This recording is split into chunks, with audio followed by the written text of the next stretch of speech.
A happy day after Halloween, Jeff. Happy All Souls Day. Is that what it is? Yeah. I had no idea. Yeah, so it is. I thought you were going to go into a story, no? No. We have a long podcast ahead of us. Yesterday, we were live on my radio show, My FM in the Morning, in Milford, Massachusetts, 101.3. And that was a lot of fun. It was a lot of fun. We talked about all kinds of things, played our new song, played our old song. And so this week, our podcast is something a little bit different. And we'll be back to our normal schedule next week with stories. But I thought this week we would just include this extravaganza. All right. Enjoy.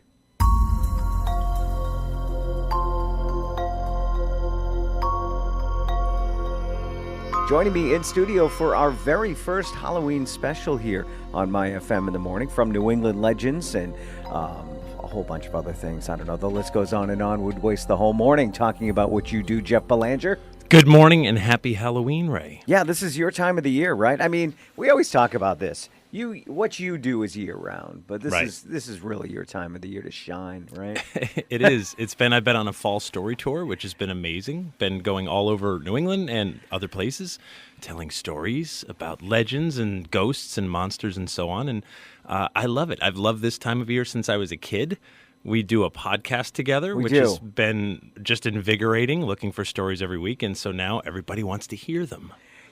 This is going to be a little odd for me because right now it's obviously My FM in the Morning, but we're playing out to a lot of our fans from New England Legends who are listening around the world, really, right? So I'm in interview mode, interviewing Jeff Belanger. So I got to get in New England Legends mode where it's Jeff and I just conversing on legends and ghosts and Halloween and stuff. So I'm going to try to loosen up a bit.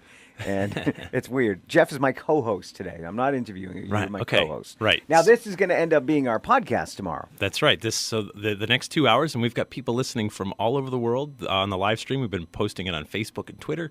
And so welcome to everybody that's not listening on the local airwaves.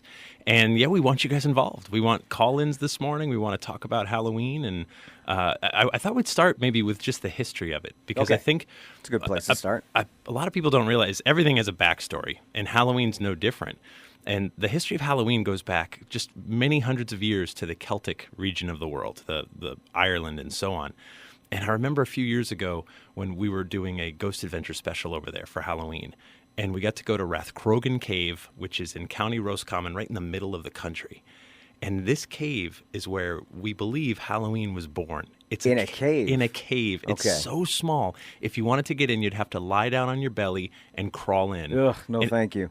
And it's not very large, but it's through here that the Celtic people believe that the goddess Morrigan came through on October 31st, a festival they called Samhain, with hordes of ghosts and monsters and imps and fairies. All on their bellies. Well, they're smaller, so they might be able to just walk out. And they'd come through in our world and meddle in our affairs because they believe the veil between the world of the living and world of the dead was at its thinnest. Like at midnight tonight. Oh, last night. This is it. This is it. And the reason for that is that all over the world, there's really 8 major holidays. If you look at all various religions, they fall pretty darn close to winter, spring, summer, fall. Yeah. And halfway in between those 2 points. And right now, we are halfway between fall and winter. Right. And so the Celtic people would light bonfires and leave out food offerings for the dead, and they would dress up their children as these ghosts and monsters so they would confuse the spirits to not drag them back in the underworld. And then the Catholic Church came along and knew they couldn't compete with Samhain, so they incorporated it, and eventually today became All Hallows Eve or Halloween. In Mexico, Dia de los Muertos is coming up in the next couple days. So you've got all these cultures telling us that this is the time of the dead, and there's no one doing it now. This is Halloween. This is for centuries upon centuries. Many various cultures have believed the veil is thin. It's time to talk about ghosts. Now, where did it turn to trick-or-treating? And I'm sure that goes back, and we're doing what they used to do in some sort of way, right? Right. Trick-or-treating is a purely American invention.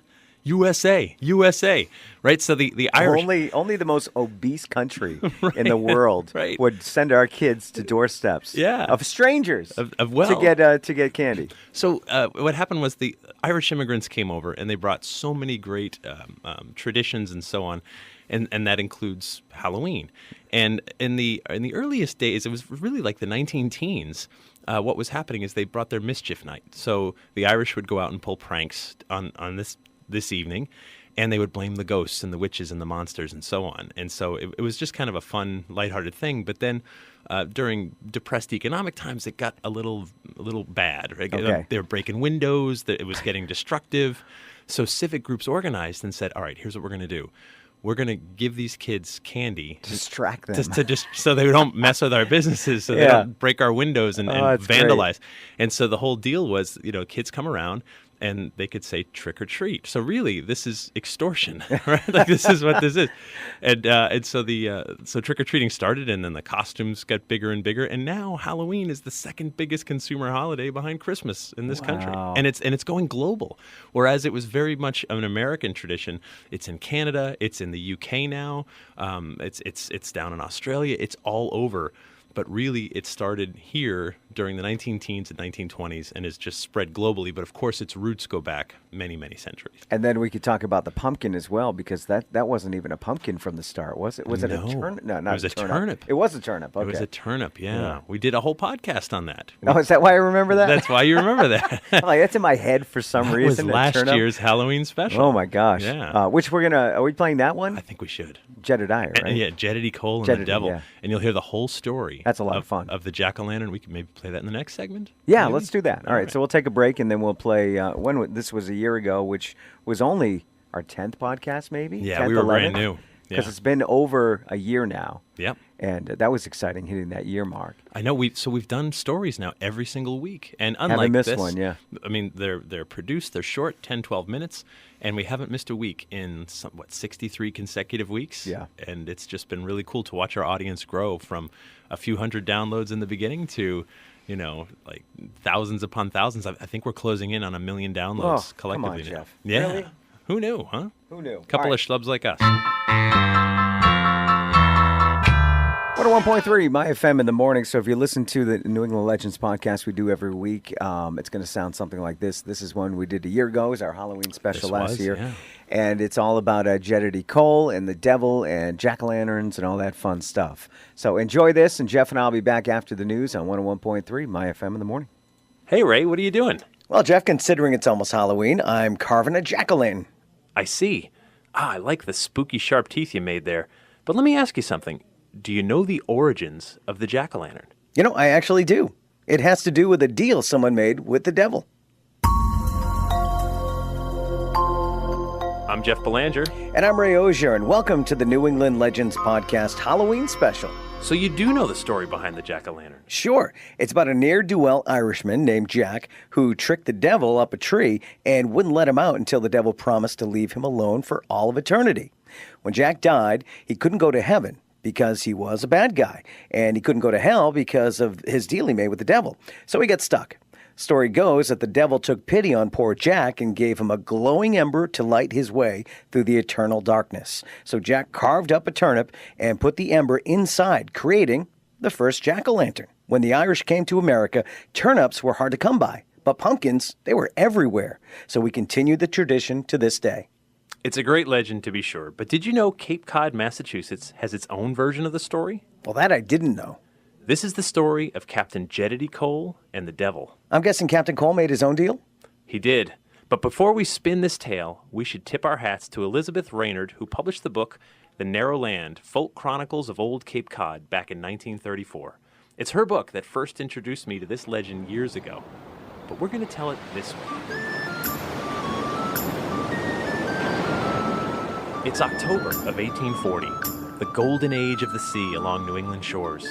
Fishing vessels, whalers, and cargo ships clog the ports up and down the coast.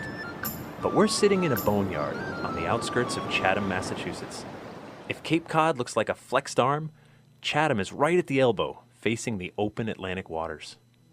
It's just past sundown, and there's a crispness to the autumn air.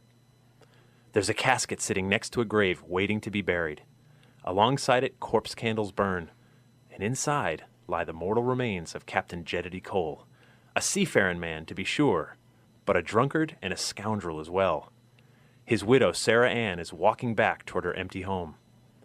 We see the spirit of Captain Cole slowly rise from its casket, then stumble just a bit as Jedediah tries to get his ghost legs beneath him. A voice from the distance calls his ghostly attention. I see you there, Jedediah. I've come to collect my due. Jedediah now leaps from his casket to face the dashing gent meandering toward him. I sees you there, devil, and I reckon my soul is the least you deserve. But give old Jedediah a 10-minute start in my boy knife, and I'd think ye a good sport. Ah, Jedediah, I've had a soft spot in my heart for you since you were as tall as your daddy's footlocker. But 10 minutes or 10 days, I'd still have you. 10 minutes is all I ask. Jedediah said. How about one more favor for an old friend?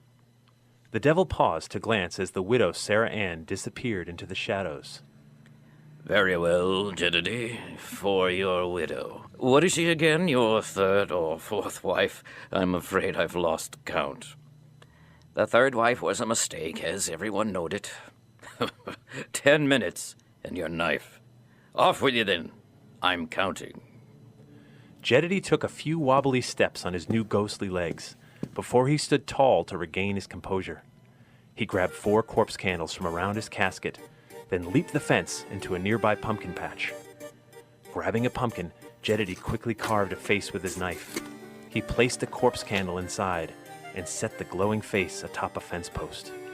Cutting up some of his funeral shroud, he sliced 3 more pumpkins free from their vines, and quick as any able-bodied sailor, Jedediah fashioned a sack, placed the pumpkins inside, and made his way down to Hawes Tavern. Now by this time, the devil gave up counting to 10 minutes. Where the devil dwells below is as dark as pitch, so he can't see as well above ground. He squints as he takes a gander around him, and believes he sees Jedediah's glowing face smiling at him from the edge of the pumpkin patch. Ahoy, Captain. I see you hiding by that fence post, but I'm afraid you won't be grinning much longer once I take you home. The devil closed in on the pumpkin lantern, all the while talking to Jedediah Cole. Jedediah, I've been watching you your whole life, and I never did care for the way you coddled your sailors. You might as well have been tucking them into their bunks at night. Captain Cole was used to the devil being as close as his coattails, but as Jedediah sat there at Hawes Tavern, he heard the devil's voice echoing over the fields and through the window. It made the captain furious. You lubber, you never lasted 5 minutes aboard one of me ships. The devil's head snapped toward the shore to where he heard Captain Cole's voice. I could have guessed you'd be down at the tavern, you drunkard, the devil said. Then he squints his beady eyes and turns back toward the pumpkin face and tipped his hat. Begging your pardon, sir, I mistook you for another. Captain Cole cursed himself for giving up his position over a little insult. I need to keep my ghostly head. Jedediah took another pumpkin from his funeral shroud sack, and with a rapid series of slashes, he carves another face, then places his second corpse candle inside. Setting the pumpkin on the bar, he dashed out the back door just as the devil was making his entrance in the front. The devil, seeing the glowing face at the bar, now saunters over, knowing the captain is trapped. I knew I'd find you, Jedediah. The devil sat down next to who he thought was Captain Cole and ordered himself a dram of rum. 1 drink became 2, then 3, as the devil went on to what was waiting for Jedediah down below.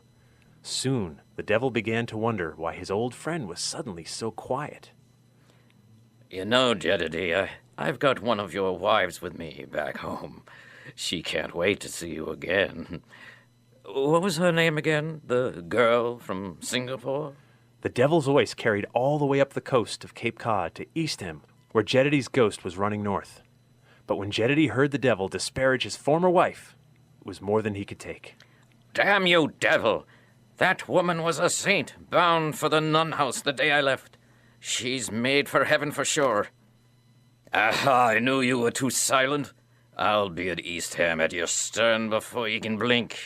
Jedediah cursed himself for his foolishness. With only 2 pumpkins left, he jumped the fence into the Eastham Cemetery and searched the headstones until he found an urn-shaped monument. He glided up beside the stone and carved another pumpkin into a face and placed the corpse candle inside. Satisfied with his effigy, he lit out north toward Wellfleet. Moments later, the devil arrived in Eastham and spotted the grinning pumpkin in the cemetery. You're not as tall as you once was, Jedediah, but you're as sure-footed as you were when you want a ghost. The devil said as he approached the headstone. Up in Wellfleet, Jedediah fought back his laughter at fooling the devil once again. He ain't gonna trick me this time, old man. I got one candle and one pumpkin left.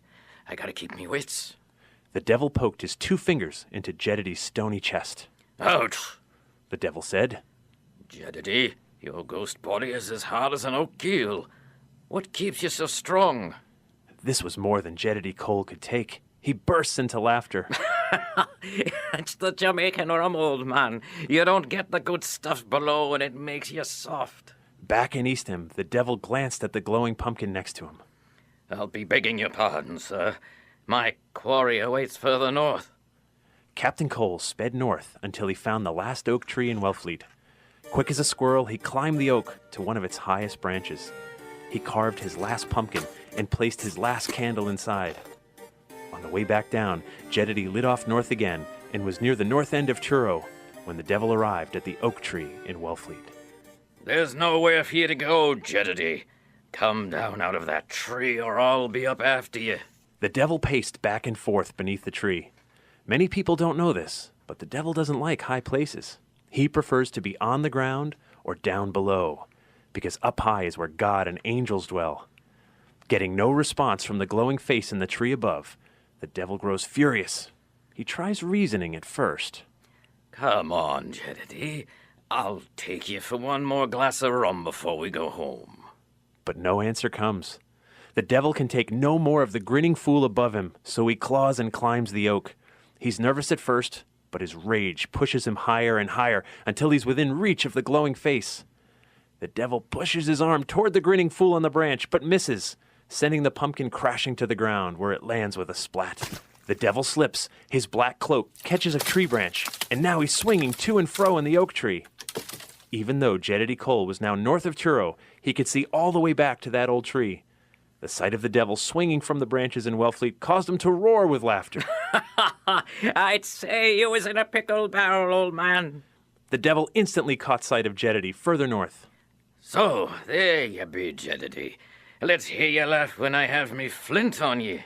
The devil frees his pistol from his waistband, and no sooner had he squeezed the trigger than a misfire caught his cloak aflame, freeing him from the tree and sending him tumbling to the ground, where he lands in the smashed pumpkin. In a fury, and quick as a cannon blast, the devil darts north toward Jedediah Cole's laughing ghost.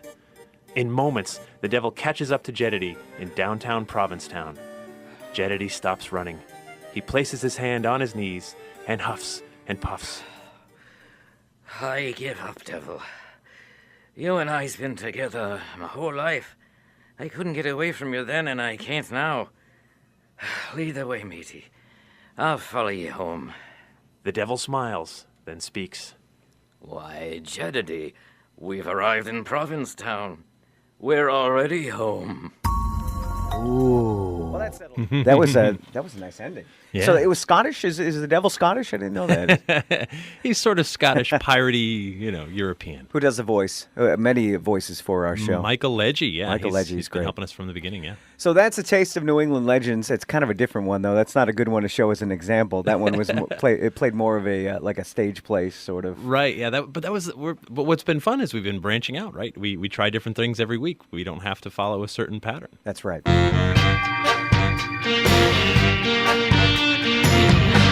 Jeff Belanger joins me from New England Legends. Is that how I should promote you this morning? There's so much. I mean, I know. Yeah. Can we just stick with that? We'll stick with that. Okay.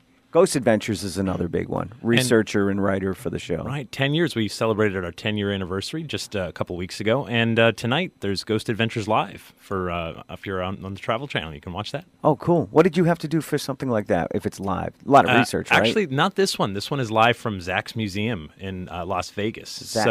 He should have a wax museum. Zach's Wax Museum. He's already got this haunted museum in Las Vegas. It's pretty amazing. So it'll be a live investigation there. If you're not involved, I don't care. Fine. Let's say hi to Jan, listening out in Norfolk, very close by. Good morning, Jan. Hi, Jan. And Jen is listening in Wakefield, not Mass, Michigan. What? Yeah. Hello, Jen. She must be using our app, MyFM1013 Live, or she's at myfm1013.com using our media center. And I can tell you my nephew Henry is listening in Connecticut. What's up, Hank? You call him Hank? Sometimes. Okay.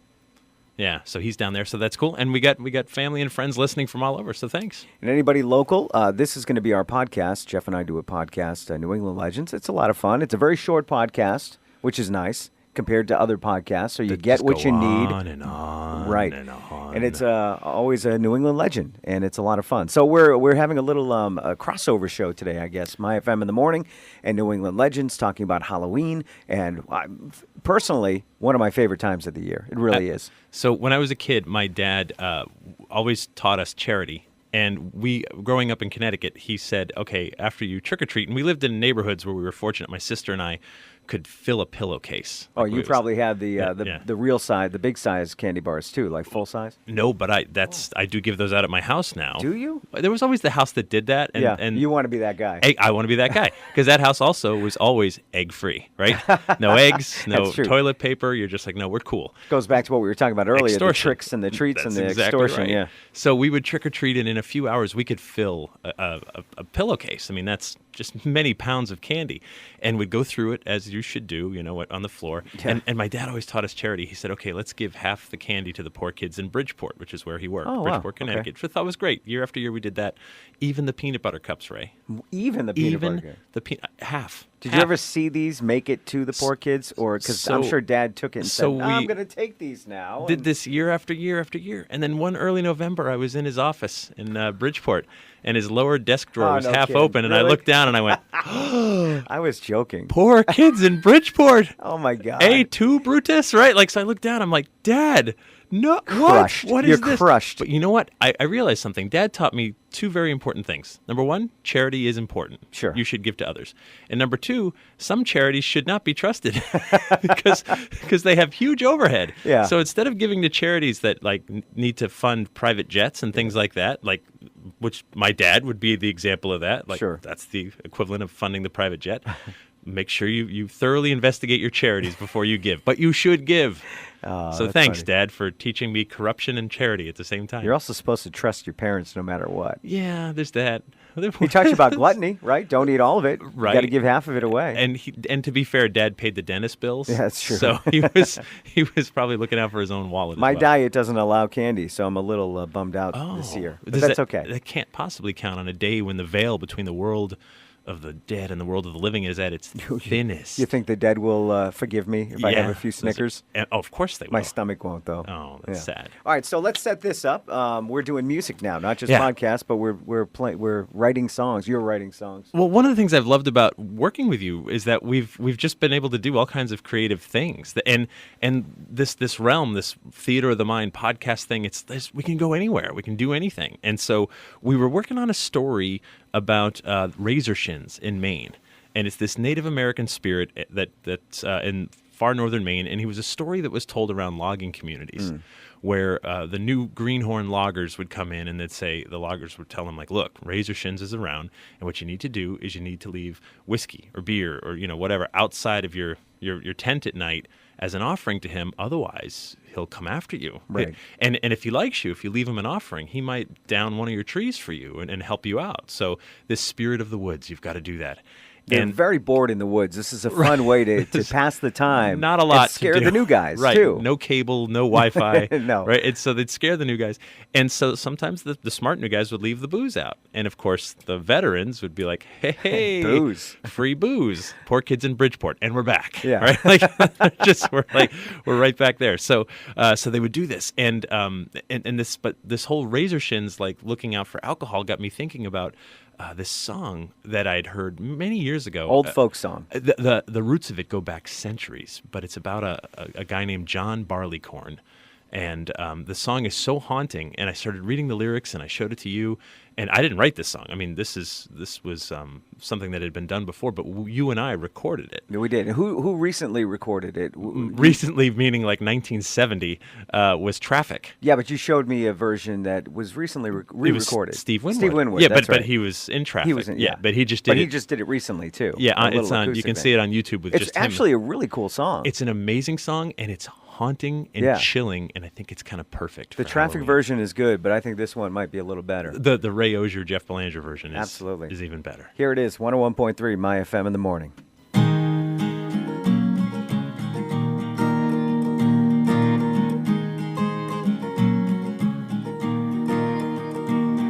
There were three men came out of the west, their fortunes for to try.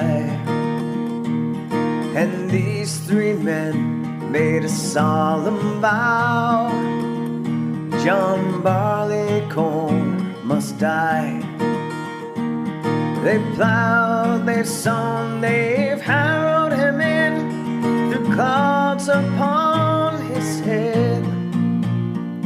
And these three men made a solemn vow: John Barleycorn was dead.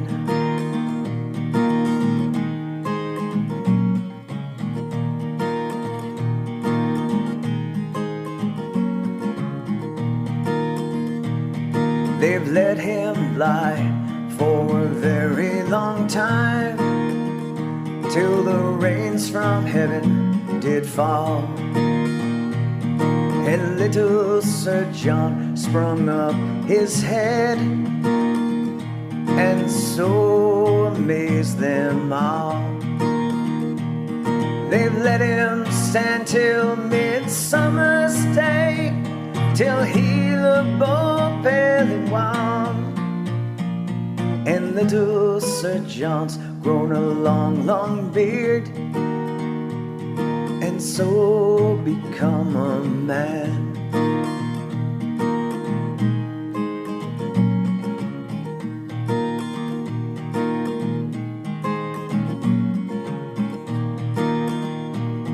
They've hired men with their scythes so sharp to cut him off at the knee.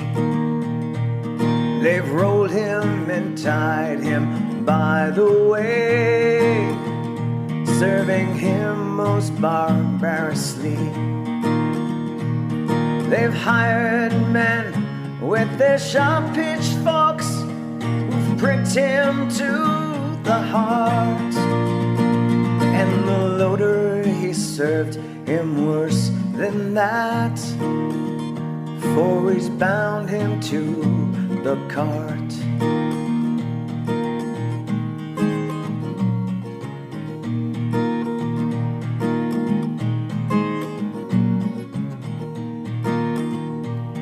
They've wheeled him around and around a field, till they came onto a pond.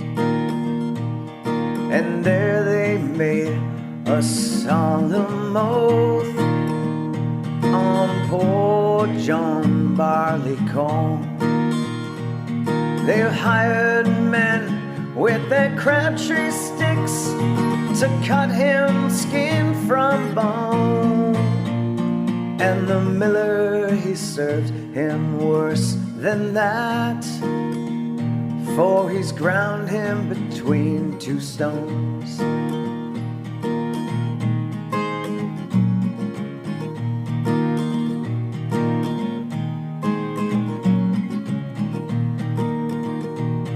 And little Sir John in the nut brown bowl, and his brandy in the glass. And little Sir John and the nut brown bowl served the strongest man at last. The huntsman, he can't hunt the fox, nor so loudly blow his horn. And the tinker, he can't mend kettle or pots without a little barleycorn.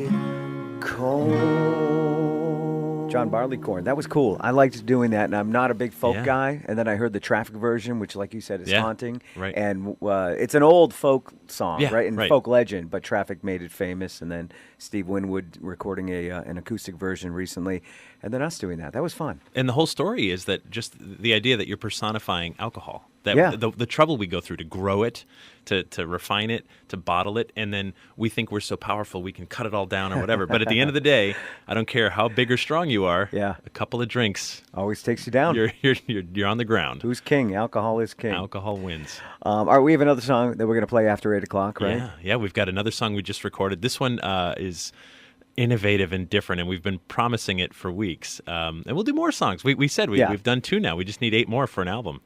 So at the rate we're going, that should be 2027. And we're doing vinyl, right? It is going to be an album. Of course it's going to Gotta be be. vinyl. I mean, It'll come with scratches, I too. can see people like trying to put it in their car CD players if those still exist in 2027. Oh, this doesn't fit. What? It's a New England Legends and My FM in the Morning crossover Halloween special. That's a long title, but Yeah. that's all right. We'll stick with that. We're going to talk about our favorite Halloween candy coming up after 8 o'clock. We'll talk about scary movies and mention a few legends. This will end up being our podcast tomorrow, so if you're a subscriber, you can look forward to hearing it all over again. Wherever you are listening, text us. We'd love to know. We got somebody listening in, I think it's, I forgot, Jen. I think it was Jen. She's Jen, listening yeah. out in Michigan. Jen in That's pretty Michigan, cool. Text us on the MyFM text line, powered by the Dean College School of Continuing Studies. That's 508-473-MyFM, 473-6936. Just give us a shout out. Let us know where you are in the world, because the New England Legends podcast has listeners from all over the world, Yeah. which is very cool. UK.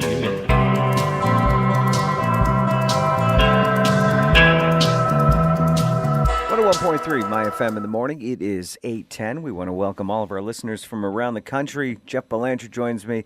Together we do a podcast every week called New England Legends Podcast. So this is the New England Legends / My FM in the morning Halloween Spectacular. Good morning, Jeff. That would never fit on a T-shirt. No, it wouldn't. But it would So be it cool to try, wouldn't I it? know it's Halloween. This is it, the big day. Love it. It feels like so much of my career now builds up each year to this day. And tomorrow is so disappointing, right? It's just like, oh, no I one. can't wait for another 11 Like, months. my phone's ringing off the hook right now, and then tomorrow I'll be like, "Hello, does anyone remember me?" Now, people should know that you do a great Christmas and holiday special as well. Oh, that could be another live one we could do. So I do a creepy Christmas show, which is super fun, and I'll do that in December, and it's all about the ghosts and monsters and eerie things that have almost been lost to the holiday season. But Yeah.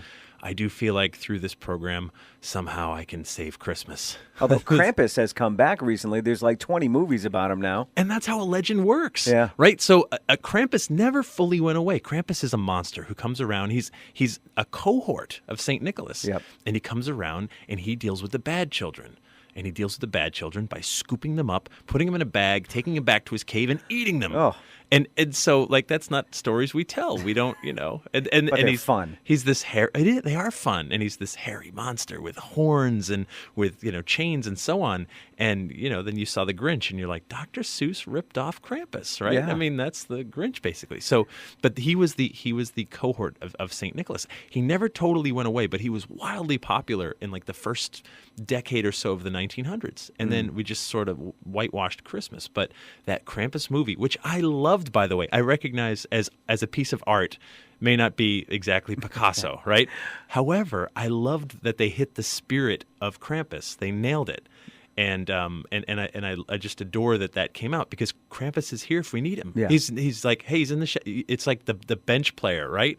He's like, I'm ready. Just call me in. Put me in, coach, And that's up to us collectively. You can bring Krampus back. And that's how all these legends work. It's not up to me. It's not up to you whether a legend exists or not. It's the collective thing. And what we do each week is we are looking for these stories and telling them. And what it is it's a snapshot. It's right now. Right, because it's the best we can do at telling it where it is today. Because 10 years from now, 50 years from now, it's going to change and evolve, or it's going to go away if we don't need it anymore, if we don't connect to it. Right. And so that's just how legends work. They're always moving and malleable, and they're a connection to our history, to our culture, to our town, to each other. And it's just such a celebration of humanity. And to me, it's almost like I feel like a lot of reasons we keep them around is because there's an underlying moral to them. These are sermons, Yeah. right? When we're talking about razor shins in the woods, right? There's a sermon about alcohol and about our dependency on it, and don't get addicted to it, and leave it out as an offering and make an offering. Like Right. when you come to a new camp, maybe it is appropriate to make an offering and say, please welcome me into your community. and let me be part of your culture by sharing in this legend. Yeah. You know, like it's more than just free booze for the for the veterans. It's about, just taking part in something. Yeah. And so I love these stories. I think they're important. They're not just like fun campfire tales. There's something for us in them. And I hope each week my goal is that people find that little nugget that they get to keep. And that's the cool thing about them too, is all these stories, they're yours. Yeah. You get to keep them. You can tell them yourself. We say, give us 10 minutes. We'll give you something strange to talk about today. And it's certainly a fun time of the year for Legends, being Halloween today. Happy Halloween, everybody. Check in Yes. the MyFM text line and text us wherever you may be listening, 508-473-MyFM. Sherry, who wrote and said that she loved the song, by the way. Oh, thank you, Sherry. She added a joke, quick joke here. How do you talk to the dead in Italy? How? A Luigi board. That's Fun actually little, that's good, fine. right? Yeah. And then I got another question here from a guy named, let me go back. Oh, that's Sherry's again. Hold on. John Leggy? Is that how you pronounce it? John Michael Leggy? I mean, Michael Leggy? Michael Leggy's the guy that does No, voices John for- Judd. John Judd? Oh, wait a minute. I lost the text. One of those guys. Yes. I just combined the two Right. of them. They just... He asked where I'm from. And I am from East Brookfield, Right. Massachusetts, which has its own podunk, an actual area of and that's a legend all in itself. And Podunk is also a Native American tribe that lived around here. Yeah. So the Podunk people, yeah. Which one was it? Who was it? Oh, it's John. It was John Judd. Oh, thanks, John Judd. John Judd, Connecticut. Right. He had to let me know where he was. He's the best. Thanks, John. John does a lot with our New England Legends show. Yeah, and we've been our own text line, which I'm not going to give it out because we've given out too many text numbers. Yeah, well- So if you listen to our other podcasts, you can get it or go to our website, ournewenglandlegends.com. But Grace and Teddy from Littleton, Mass., who I met on my story tour, they said hello. So did Finn from Connecticut, and Henry, my sister, texted me and said my nephew Henry missed his shout out. So damn it, you got two now, and this is it. You're not getting another one. Have you ever seen a ghost? I mean, you work in this Yeah. business, right? But Right. you're not the kind of guy that hunts ghosts. That's not what you do. You're Not really. reporting the legends. You're doing the research, stuff like that, telling the stories. Yeah. But have you ever seen a ghost in your adventures? So, as a kid, I had a friend who lived down the street, and his house was built in 1760. I mean, the sucker was Okay, old. so something's happening there, probably. Right. And I had other friends who said their houses were haunted, and I didn't think they were lying, but I was intrigued by it. I didn't have my own ghost experience, though, until 2003. And I'd already been writing about ghosts, researching ghosts, long before that. And in 2003, I was in the city of Paris, and this was my first ghost experience. And I was there for a work trip. All my colleagues were going to the Musée d'Orsay and the Louvre and stuff like that. And I said, I want to go underground to the catacombs. So the catacombs are... This is scary. This is a real thing, by This the is way. a I always real think thing. it's a legend, but this is real. No, this is there, and you can go. And it's way below the city in this network of tunnels, old limestone, and you're surrounded by millions of human skeletons. They've all been brought down there in like the mid-1800s, and there's just this pile of bones, this very intricate pattern of retaining walls made of bones. And as I was walking through this long tunnel that was as narrow as if I stretched my arms out, I could touch skulls with both fingertips. I see this shadow the size of a man go from the right side to the left, and then he darts back. And I just froze. And I went, okay, wait a minute. No one came from behind me. You would have bumped into me. Yeah. And then I'm thinking, well, maybe there's a little side tunnel up there, and someone's down here, and I just don't know it. But no, I kept walking. It's all a straightaway. And in that moment, I just had this realization. If that's not a ghost, I don't have another word for what it is that I experienced. Right. And it takes just days and weeks to sink in. And I thought about all the people I'd interviewed up to that point. It was hundreds by 2003. Now it's thousands. Yeah. And their experiences got a lot more real for me, too, because I was like, well, they weren't asking for it. I wasn't holding some seance or something. I was just in this place, and suddenly it happened. And it's a game changer when you have something happen where you're just like, oh, man, that's not how I was told the universe works. Right. And it changes you. We all fear the unknown, which Of means course. that we don't believe in it. It's not real unless we experience it. It's just the way our minds work. And what about you, Ray? I mean, you've had a few I experiences, have right? a Tell few me- that I can explain, and really quickly, we were in a house we weren't supposed to be in as a kid, We've and all I was done that. and Yeah. I was told to go back in the house and shut the lights off because we left them on in the basement. So I go down alone. Right. As I'm coming upstairs, I feel something like on my back. Okay. Scared me enough to make me run and jump out of a window. And you know you were face alone. first.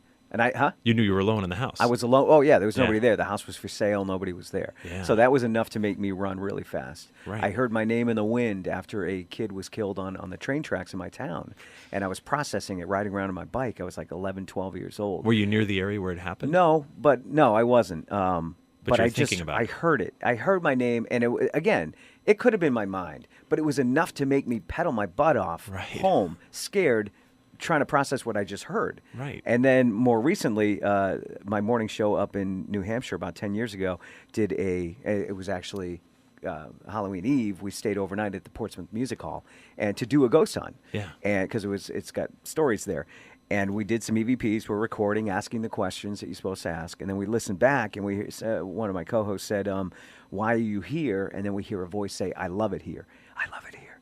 And we listened to it over and over. And we had a skeptic Yeah. who was in the group. And they even believed that there was a voice on that recording. Yeah.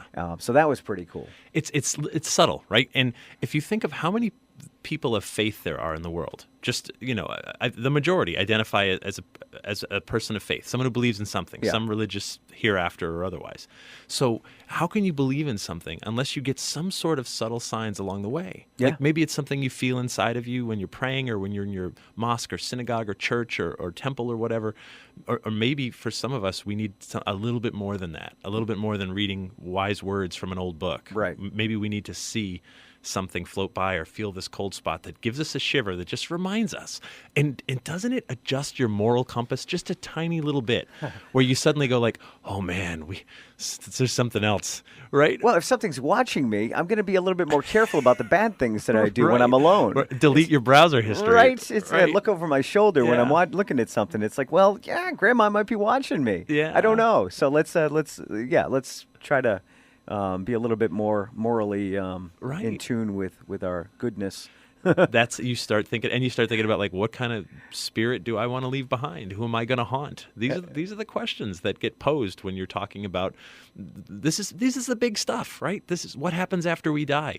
Humans have been asking this for tens of thousands of years.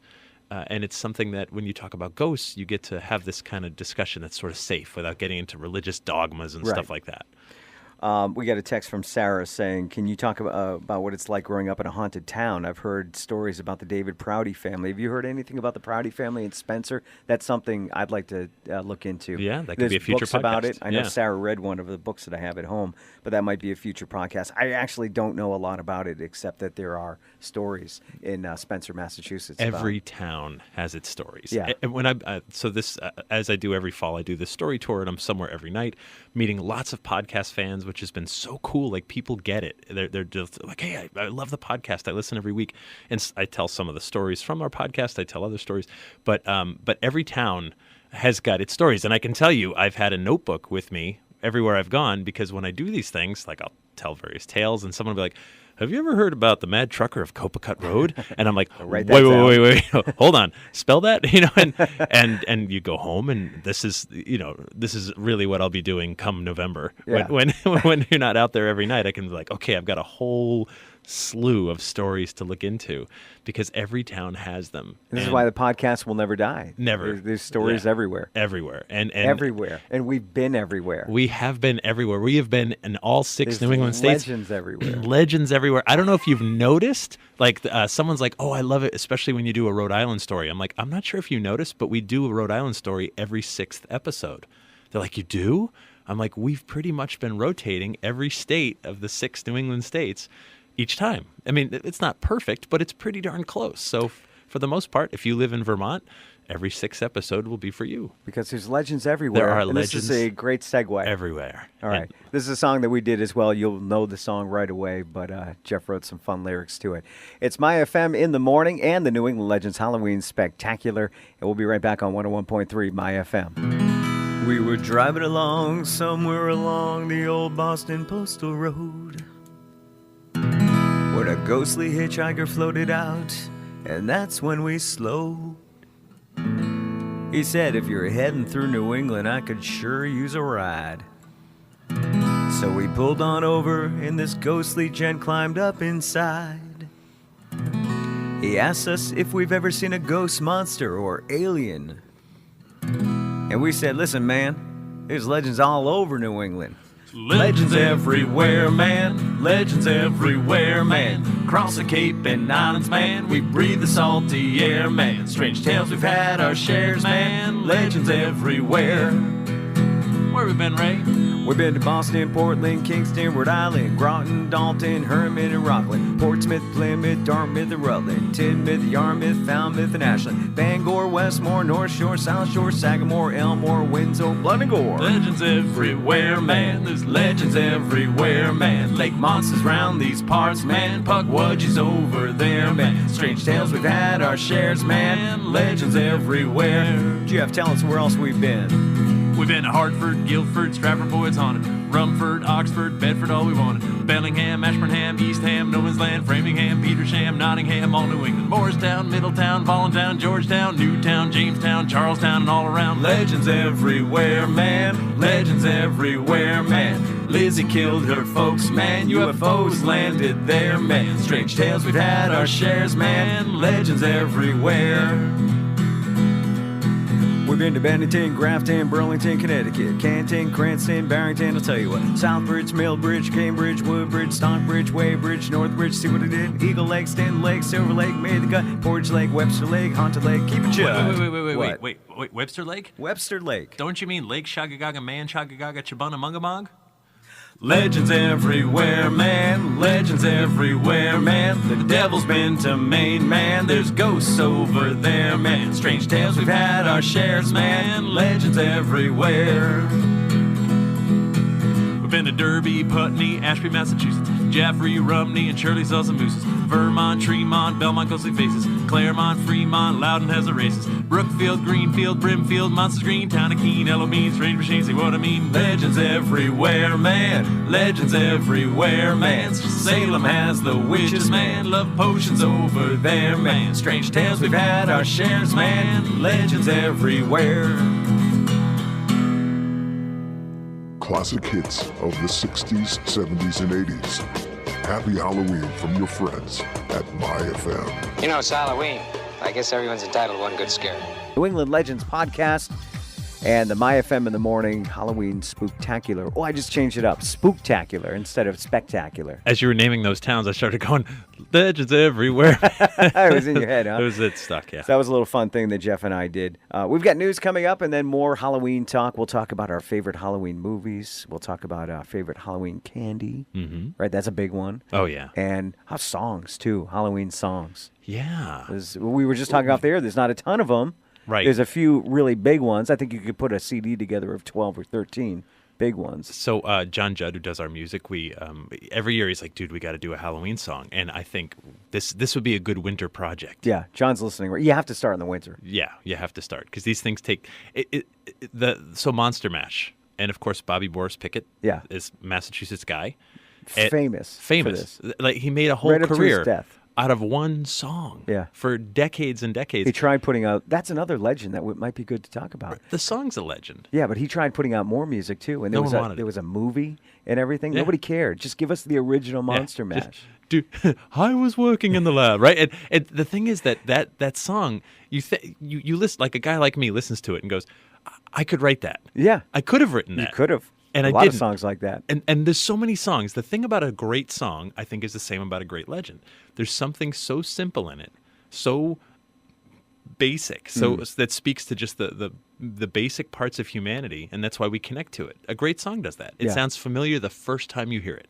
The very first time you go, oh, wow, this grabbed me. Yeah. And while it sounds so simple, because you're a musician too, it's so hard to make art that simple. It's like country music's like that. They come up with laughing our way to the river bank. I'm like, that was amazing. A river bank. It's the river, but laughing to the bank. That's a phrase. And Friends in low places. On. Like, could you, don't you sit there and go, I could have thought of that. But that's the thing, is that someone grabbed it out of the ether before you did. Yeah. So we'll have to work on that for next year. Yeah. Starting now.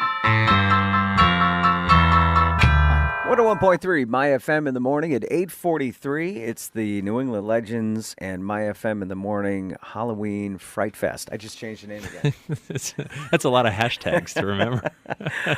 Good morning, everybody. Jeff Belanger joining me for this Halloween special. And if you don't know, if you're not familiar, Jeff and I do a podcast called New England Legends. We talk about New England legends. It's exactly what it is. On a mission to document every legend in New England, 1 week and one story at a time. And the good news is if we live to be 5,000 years old, I don't think we'll make it. But it's a noble pursuit. Absolutely.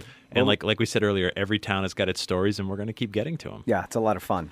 So Halloween, happy Halloween, everybody. And obviously it goes without being said that be careful tonight, all that fun stuff. Check your candy. Check your candy. Stay out of the roads. Right. Remember the razor blades in the apples? When we were kids? Yeah. I don't even know if that was real. Another legend. It's probably someone somewhere did it, right? And Once. First of all, I fresh food in general is not the optimal. You want prepackaged sugar bombs is what we're looking for. But remember when you'd get like the popcorn balls? Like somebody would bake stuff in your neighborhood, and you were okay with it. Yeah, you'd egg their house because you wanted a Snickers.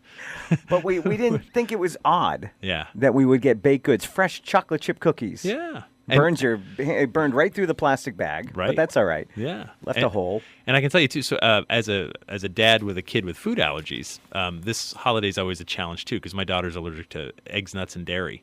Doesn't mean you can't eat it. Well, exactly. Yeah, so on the one hand, and she's cool. She knows, like, if someone gives her a Snickers bar, it's fine. Dad'll eat it, and it's no big deal. But you do start to appreciate when some parents are conscious. For example, we always give out allergy-free candy.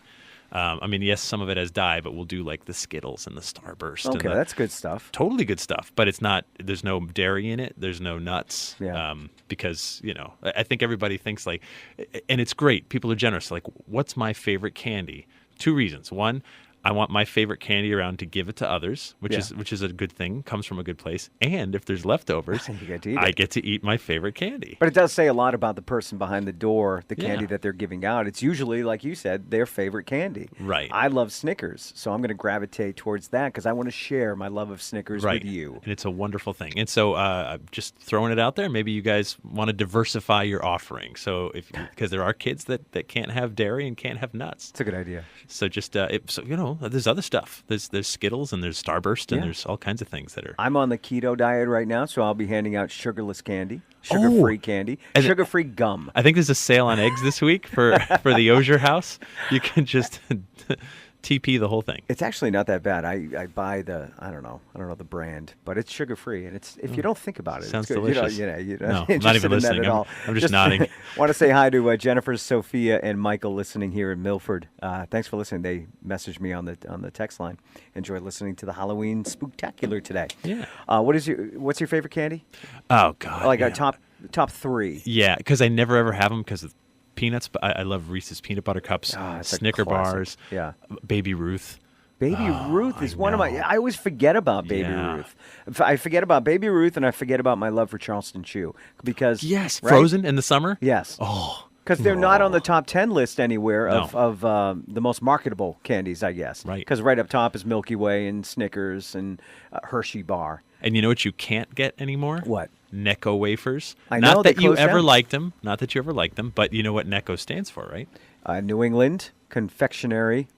I think it's New England Candy Company. Or was it Confectioners? It might be Confectioners. But that's a Massachusetts company that went out of business. And what's so sad is... Recently, too. Very recently. I never liked them, ever. No. And I never wanted them until they went out of business. Oh, really? And then I was like, oh... The kids brought them home someday from somewhere. Right. I talked about it. Yeah. And it's disgusting. I tried one on the air for the first time after like 30 years. You know what it is? It's candy hearts on Valentine's Day. It's the those same too. thing. It's the same candy, right? How come those aren't made year round? By the way, because they're gross. No one wants them. You only want them if they have corn. How about candy corn? Oh yeah, do you like candy corn? I love candy corn. You do? So I was in England last year for a conference, a ghost conference, and I know they don't here candy corn is everywhere. It's you can't turn your head without seeing it. Over in the UK, it's not a thing for them. So I brought over like 5 bags, and I have created, I dare say, addicts.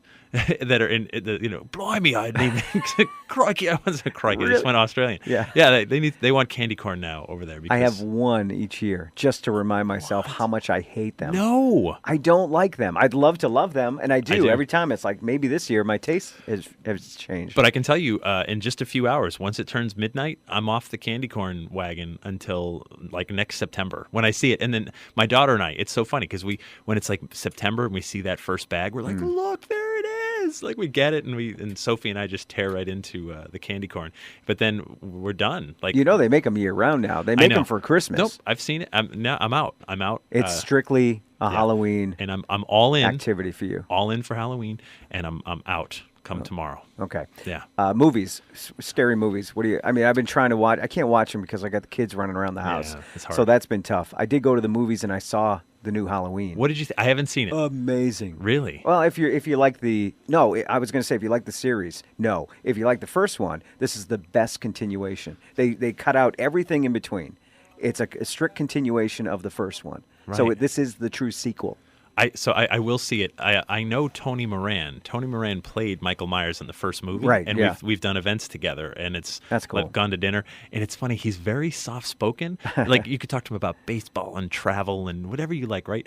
And we were at dinner, and this was the first time I met him was in Gettysburg, and we were at this dinner before the event, and this big table full of people, and we're like, yeah, he's a California guy, and then someone's like, so what was it like working on Halloween? And all of a sudden, everything about him changed. Ooh. It's like you flipped a switch and he goes, let me tell you something about working on Halloween, right? Like loud enough that everyone in the restaurant can hear him. And suddenly, little old ladies 5 tables away start go, oh, what's this man yelling about? And he told us stories about, I probably shouldn't say any of it on the air, come to think of it. No, this is great. Just, black eyes and abuse and drugs and Well, this was like guerrilla filmmaking at its time. Right. You know what the John mask Carpenter was? it was a William Shatner mask, spray painted, and that's how low budget it was. But you know what? Had they had huge budgets, it wouldn't have been as effective. Yeah.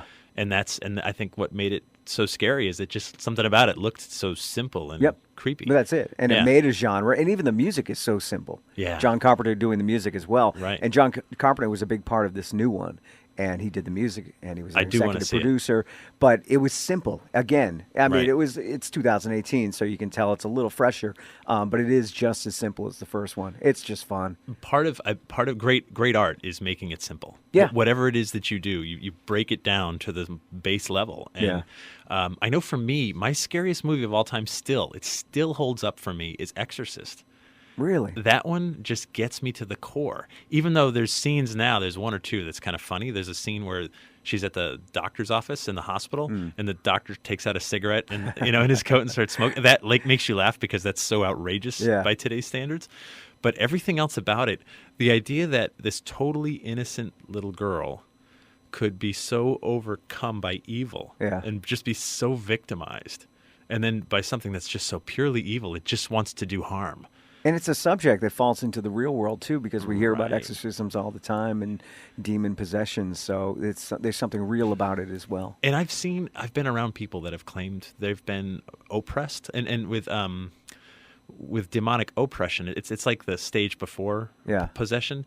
And it's scary. I mean, I've seen people working on Ghost Adventures. If you've watched the show, you've seen times where the guys seem to be overcome by something. Their manners change, their mannerisms. They're not spitting out pea soup, but something about them. But something about them is different. And I've been around them, and I've been around people where stuff like that starts to happen.